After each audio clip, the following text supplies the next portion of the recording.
La santé de Michel Polnareff au cœur d'une polémique entre son producteur et son médecin. C'est la suite des annulations de concerts de Nantes et de Paris la semaine dernière. Malade ou pas, c'est toute la question. Rémi Bossaron, le producteur a de gros doutes. Il a d'ailleurs demandé à ses avocats de se pencher sur la question. Oui, et ces doutes reposent, selon le journal du dimanche, sur des vérifications faites par le producteur de Michel Polnareff le jour de l'annulation de son concert parisien. À l'heure où il aurait dû rejoindre la salle Playel, il se trouvait, selon le journal, au bar de son hôtel où il aurait laissé une note de plus de 350 €.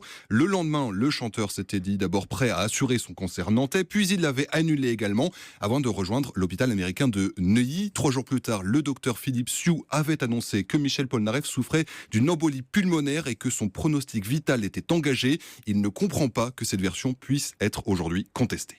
C'est une plaisanterie. On devrait nous féliciter plutôt que de remettre en question. S'il n'était pas venu, il serait mort. Si le producteur de M. Polnareff se pose des questions, il n'a qu'à venir nous rencontrer. Nous lui donnerons tous les éléments. Vous ne pensez pas qu'on s'engage sur un tel diagnostic sans avoir fait tous les examens et avoir pris toutes les précautions nécessaires avec le traitement que ça leur entraîne. Alors on m'a demandé est-ce qu'il était en état d'ébriété, mais absolument pas. Il était en malaise. Alors pourquoi le producteur de Michel Polnareff exprimerait-il des doutes sur la légitimité de l'annulation de ses concerts? Selon le journal du dimanche, il pourrait s'agir d'un litige financier lié au montant du remboursement des spectateurs des 2 concerts annulés, un montant qui frôlerait les 500 000 €. Merci Rémi Bossaron. Allez.